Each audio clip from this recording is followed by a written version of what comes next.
All right, now we'll be discussing how to make these control accounts. So within your syllabus, we have two control accounts. We have number one, the receivable ledger control account. So receivable ledger control account. And then we have the payable ledger control account. So payable ledger control account and receivable ledger control account. We can also call receivable ledger control account as debtor ledger control account, and the payable ledger control account is the creditor ledger control account. Okay, first of all, we have the receivable ledger control account. Receivable ledger control account. Receivable is an asset, so the opening balance is normally on the debit side, but we can have the credit situation as well, and that will be an exception. For example, in cases where you have received more payment than the receivable amount and things like that. So there are exceptions that there may be a credit balance within the receivable ledger control account, and if that is the case, that should be moved to the payables. So the opening balance is usually on the debit side, and then we have the credit sales. We have the credit sales, and then we have here the sales return, or you can also call it as return inwards. And then we have the irrecoverable debt. You can also call it as the bad debt. So irrecoverable debt. And usually if you see the old accounting treatment of the discount allowed is basically put over here as well. But nowadays we have a different treatment for the discount that we usually record the sales net of the discount if we expect that the customer will be availing the discount. So for example, if you see the old questions, and I can just create an exception over here so that you just remember that, for example, if you're having an old kit or things like that, or in some errors question, we see again these discount allowed things. So this discount allowed is eventually a reduction in the receivable balance. So according to the old treatment, we are having this thing. Otherwise, with the new treatment, there is no need of this discount allowed, because we do not record that thing as an expense. That is a reduction in the sales amount. So discount allowed over here, according to the old treatment, so sales return, irrecoverable debts, and then we have the other things, which are, for example, cash received from credit customers. I'm not talking about the cash sales. Cash sales are not recorded within the receivable ledger control account. Make sure you do, because in the exam, sometimes examiner gives you the debt of the cash sales that has nothing to do with the receivable ledger control account. So cash received from credit customers. Okay, so then we have the contra entries. Now, what is the contra?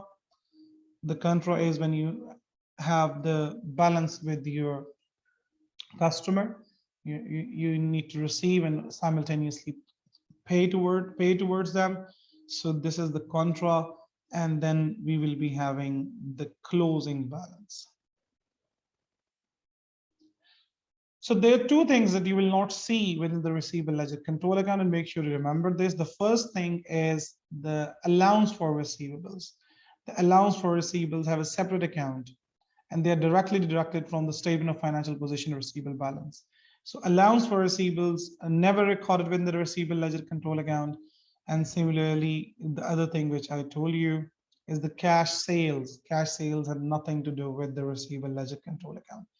Okay, now we can see the details of these double entries. For example, you talk about this credit sales. For example, let's name it first.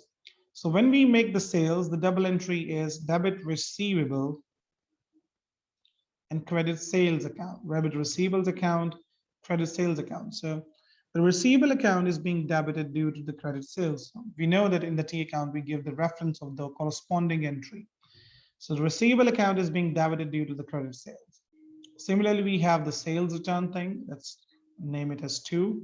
So sales return, the double entry is debit sales return or return inwards, and credit receivable.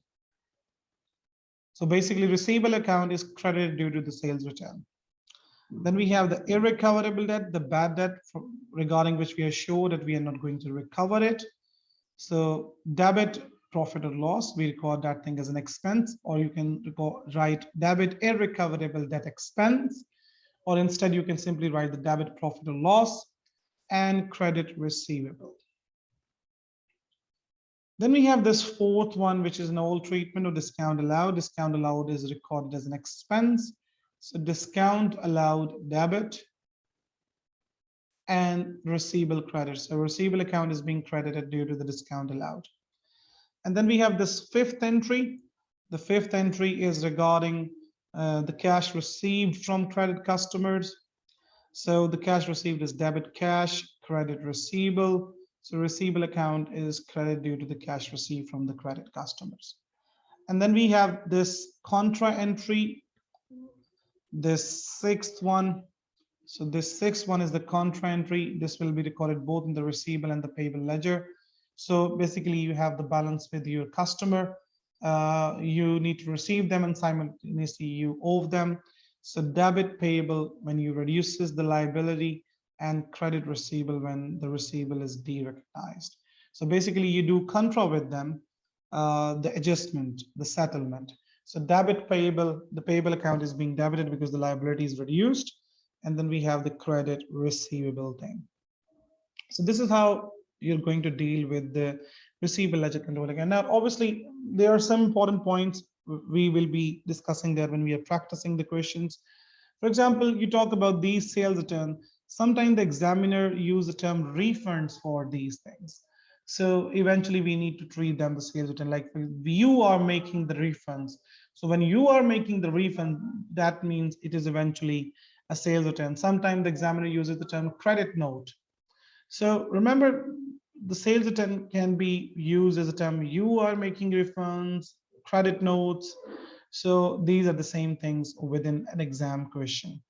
So this is the receivable ledger control account.